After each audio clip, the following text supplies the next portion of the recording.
Ladies and gentlemen, welcome back to a brand new video of Tokyo Ghoul Rebirth. In today's episode, today is Halloween, and so I am celebrating a bit by dressing up.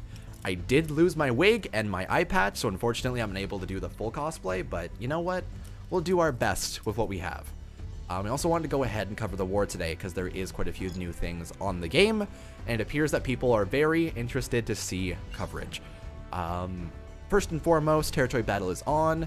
It is only a 10 million war, and it is going for the next week. So both JP and Global are going alongside each other in the exact same time frame, for the exact same amount of time, for the exact same... Actually, no. JP has more points to grind.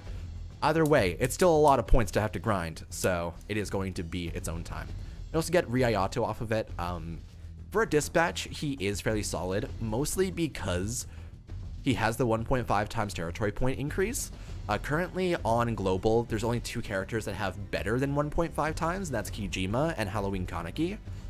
So he's basically a mini Noro / Psycho if you did want to use him and get him to have as an assist. It's all up to you. Obviously, you want to get a copy of him regardless, because that's just how wars go, always. We have new Tsukiyama. Well, actually, same Tsukiyama we had last time, back into the point rewards. I'll take more dupes of him, honestly. More dispatch SSRs that are just free, I will accept. Additionally, we have to just scroll down here and be like, wow, boosted characters. The purple Kaneki that's featured currently. Kurayamato, which is the dispatch version of him. Iwao and Yukinori Shinohara, we'll be covering them in a second. They are stellar, and they're also boosted. Akiramato and Toka Kirishima, we already know they are stellar. They are two festival units that came out recently. Non-killing Owl, always a beautiful man. I'm surprised he's still boosted considering it's been this long, but I guess that works. We also have the entire Quink squad and the two SR, Kaneki, and Heisei characters. Additionally, the Halloween special characters are back on and are still around. Personally, I believe that the one to shoot for immediately is the Ken Kaneki eye patch. I didn't realize this before, but apparently his assist is 2 times points to all friendlies. By that, I mean, like, when you use him as an assist to finish your dispatches, you get 2 times the points you would usually get, which is always helpful. Psycho and Noro and the Ayato now maxed out at 1.5 times, so him or Kijima from the Halloween banner are always great to get. I also don't know what the actual assists are for the Toka or the Nishiki, so I couldn't actually tell you what the power of the Witch and the Furry is, but, you know. We also have the new Kurayamato. He's quite solid. He has a good paralysis synergy, meaning if you're trying to pull for Arima Narukami to try and make a team around him, I do suggest grinding up this motto just for the sake of having him. He has the 1.3 times boost whenever he breaks an enemy, and he has a very good chance to paralysis. For free characters, he is worth it, and you get 5 Haka off of maxing him out, so it's always a good time to do so. Additionally, Beginning of Tragedy and Bloodbath in Church is back. They're just there, you know. If you haven't finished off Toka or Rizi at this point, now's the time to, I suppose. And yeah, go ahead and scroll down here, and we only have a 1-week war up until the 5th of... I lost the next month. November. Yes, that's what that is. So yeah, both JP and Global do have just this basic 1-week war. It is going to be a huge pain to grind, but we'll get there. We also have the character details here in Iwao and Shinohara. I kind of wanted to cover them a little bit and talk about what makes them good, because both these units are stellar. The issue with them isn't their actual units themselves, but the banner they've been put inside by themselves. Because this is a 7-step banner with a guaranteed step only on the last multi, versus on, I hate comparing it to JP, but on JP, we had a banner with Owl, the 2 ARATAs, in a 5-step banner, and the 5th step was a guaranteed, of which costed the exact same amount per step throughout the entirety of it. While it's 50, 50, 50, 50, 50, 50, 50 on all the steps up to the 7th step on this banner, it was only 5 on JP. So, I don't know. I still question what they're doing with these characters and why they released them in such a staggered format, especially with the 7-step banners, considering there's usually 5 on exclusives. They can do them. Iwao himself is fairly solid, and we'll go ahead and go through his abilities right now. He is a hardcore anti-red unit, and he is one of the best blue units currently around on JP as well. He has his basic 1.5 times damage to any reds because he's blue, but he also gets a bonus versus strength types 1.75 times damage, which is always beautiful, always a good time. That's just straight up an amazing multiplier on your normal attacks, and you get 7 times more damage just consistently. 7 times more damage, 0.7 times more damage. He also has reduced damage from dark types, which is always helpful trying to combat Arimas, trying to combat half Kujikaneki. JC's coming soon. Half Kujikaneki is actually... Here, let me show this. His art, the festival art, is currently the one for Ghoul. The portrait for Ghoul is the half Kujikaneki, so I imagine he's coming around soon. I'm crossing my fingers, man. I'm hoping for the best because I want it so badly right now, but we'll see. If he does come out, this is going to be even more viable because he has anti-dark resistances. So, yeah. He also has +4 durability, always a beautiful time, and anti-avoid, the thing of which I personally believe is a shaft of a final 10-10 ability, because so few characters that you face use avoid against you. It's very hard to build a team against evasion. Like, there's very seldomly certain bosses that use evasion abilities, but typically you don't really need to build around them. And only him and Arima, for the most part, are viable characters that have anti-avoid stuff. Additionally, he also synergizes with the anti-avoid with the 2x boost to all evasion rate characters, which is, I don't know. I don't find it that helpful in terms of 100% bonus, considering what he is and what he needs. I personally would prefer if he had like a break damage multiplier, but of course that's just kind of my own preferences. So at level 2, at 20%, he does get reduce the enemy durability by 3, 1.75 times the defense to himself for 3 turns, and attack times 2.14 times. Helpful, however, he's not really based on his damage. He's more of a solidarity blue unit. The 1.75 times defense does go up to 2 times defense at level 4, which is nice. And at 100%, he does do 5 durability damage, 2 times defense, deal attack times 5 times. So he is really solid as a unit to just kind of have. He's very one-track focused. However, his anti-dark ability also lets him be able to survive a little bit better on strikes if you're planning on using that in the future. Or on even raids, to be honest. Like, there's a lot of raids that are dark, and there's a lot of raids that are red these days. So he's obviously just like, not obviously, but he's honestly just really, really solid of a unit, and if you do want to pull for him, I do suggest doing so, though this banner actively works against you when you try and do so. We can also cover Shinohara here, which is a very similar unit, however, he kind of has his own focus. He trades off a little bit of the attack, or a little bit of the defense that Iwao has for more HP and more attack.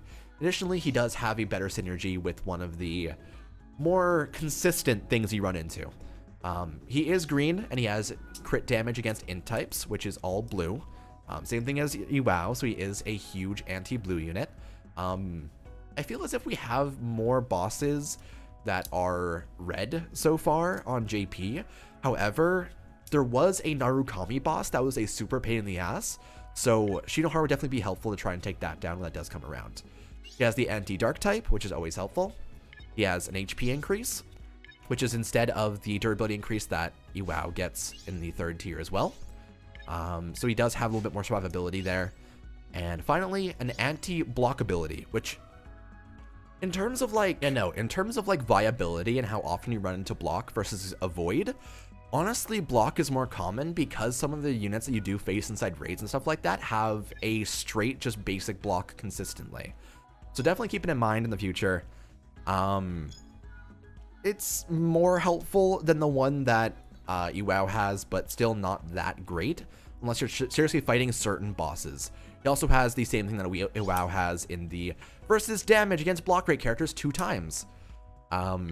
Meaning if you do face people that have a 10-10 Fest Amon, a 10-10 Festival Hafukuja Kaneki, they have a flat block rate of 20%, meaning Iwao or Kuro Shinohara will do far more damage to them straight up. Especially at 20%, he does 0.7 times damage to the entire front row, which is a straight debuff of all the enemy's attack, which is super nice. He also has a block rate by 30% to himself. and damage times 2.1 times 5 times to an enemy. So you can see here kind of what he specializes in is he's a Mutsuki that only buffs his own block rate. So it's not as fantastic as what Mutsuki has to offer, but the attack down is always helpful, the block rate is always helpful, and he does have a fairly good stage presence. Additionally, at 100%, he does get 0.5 times the attack decrease, so having their attack entirely is beautiful, especially against Narukami. That would be amazing, so keep that in mind.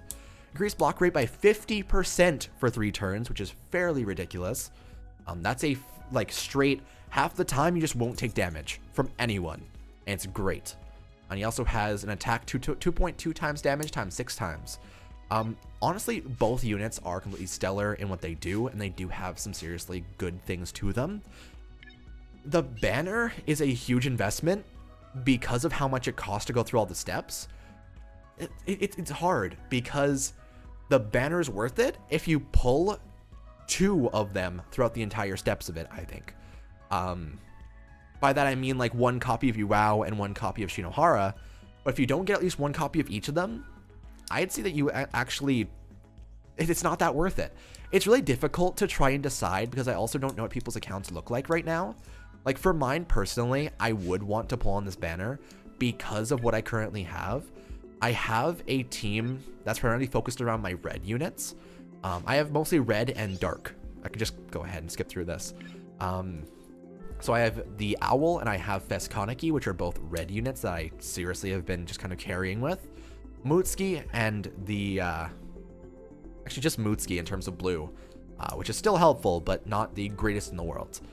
Toka and the Kaneki and the Arima are all just their own neutral typings, so it might be worth it for me to do at least 1 summon on this one, but I have a feeling I just wouldn't get anything anyway. So I might just save up for when the festival banner with Hakuchi Kaneki will come up, because I can only assume that he's going to come around during this war because his icon is the Ghoul icon. It's curious, but I'm hoping for the best. Additionally, is there anything else I need to cover inside the thing here before I actually just kind of dip out? No, I seem to be good. Okay, so I do want to go ahead and just kind of do a little bit of grinding for a bit, because I kind of just do want to play on Rebirth for a little bit.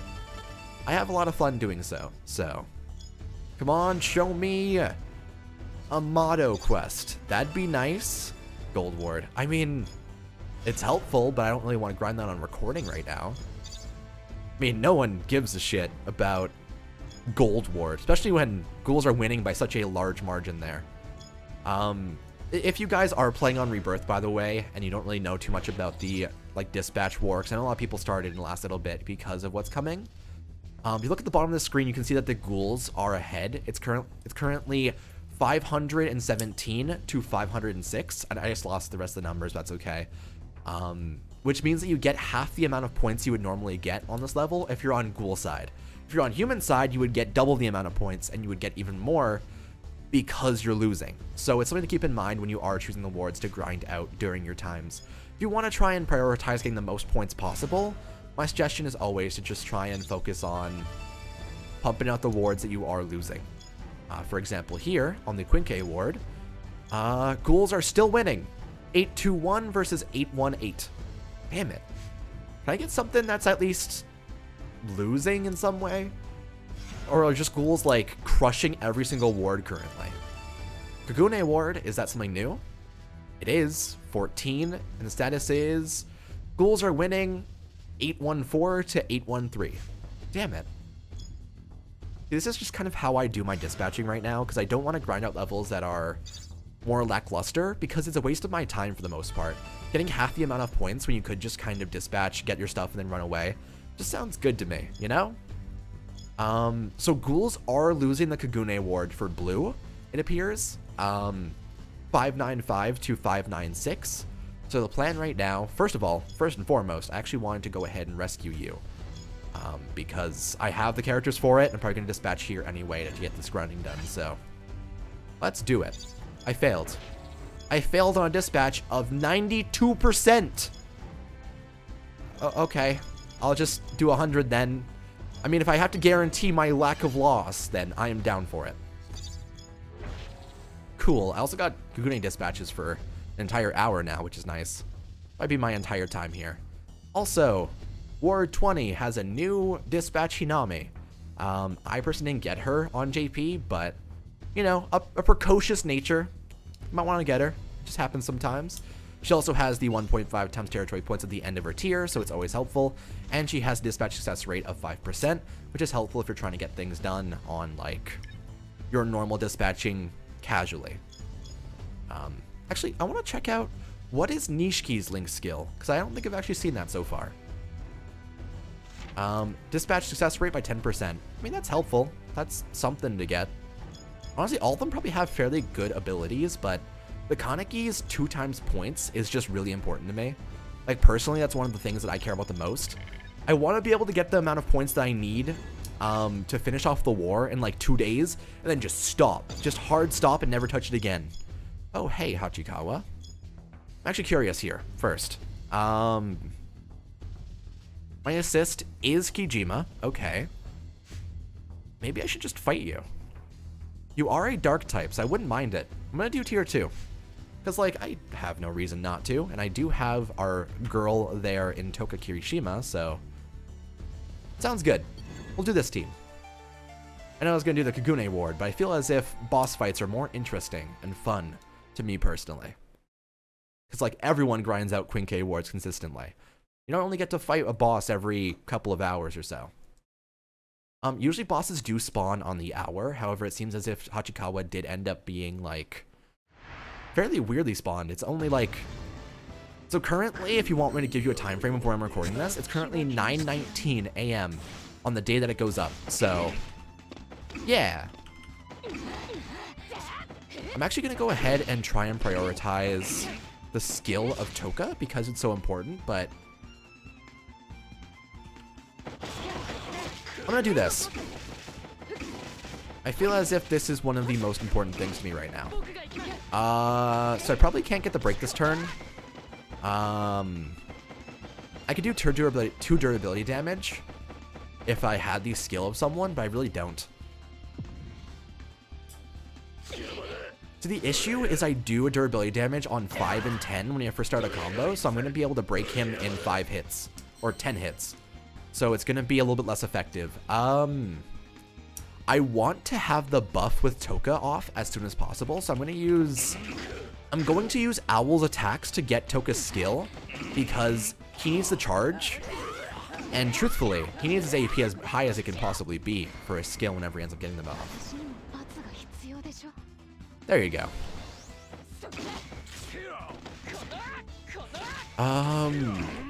Truthfully, I have an idea here. We'll go all the way in with this Kaneki. And Owl, I'm curious to see what your 1.5 times attack plus your full AP does. That's 60,000 damage in 1 hit. I will take that. Don't be such a square. Oh, that's a good quote for Hachikawa. I do agree with that stuff. I actually am going to swap out our lady right there because I would prefer to have Arima be in and not have my entire team die. That always sounds like a good plan. We are already buffed on my main party, so it's probably fine. Be quiet and die in peace. Prefer not to, truthfully. Actually, I have a quite severe fear of death, fun fact. So I'm good.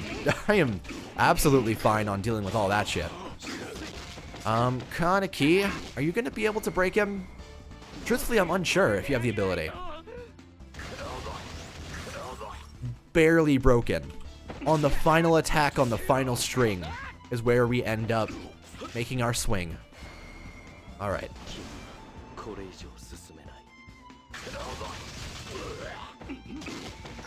I guess I'll just go with the Owl for right now. I'm going to save his AP pop off until next turn. That sounds better, and we do have the double swap in next turn as well. Well, he doesn't do anything too crazy here. Don't do anything too crazy here. We're safe. Okay. So we are on the final turn now. So what I will actually do here, just fucking start it with the big one. Let's just do it. Pop off. Go, boy. That did very little. That did very little. Might have been my fault. Maybe the buff ran out of the... No, it didn't. I don't know what I messed up there. Either way, that is our attempt for right now. Truthfully, my power just is not up to snuff because I haven't really been grinding out our good old pal that we like to call Rebirth, but... You know what? Surviving tier 2 is enough for me right now. And I'll take it. So what is the status of our damage right now? Damage totals. So we got roughly around 1 million damage, well, 950,000 damage with Owl. Toka did a fairly sizable amount of 300,000, and Arima did 270,000. Not too terribly bad. Veskoniki is always a jobber in the back of the screen that doesn't actually matter too much, but, you know, it works out. I think we will do one of the levels with the Queen K as well, because, like, why not, man? People are asking for longer videos, so, like, I'm down. It's chill as hell.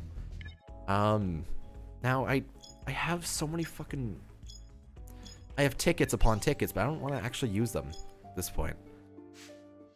Like, I have this, like, strong gotcha urge to constantly just pump out, like, using the tickets that I have, but I know I should save them for when they drop the reunits inside the actual pulls and stuff.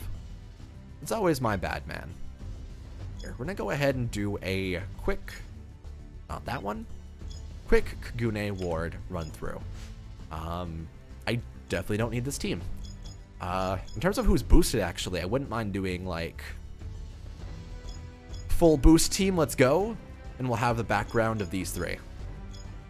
Because, like, because it's a blue level, I can't even use my Veskoniki or Owl effectively.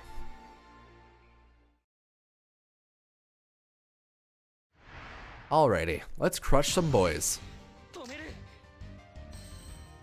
First and foremost, we're going to want this Kaneki to be able to get his awakening, because he does have that available in the back of his mind. Awaken, my boy! Featured summon. The true power. See, he was dropped in the featured summon thing, but he's all... hiccups.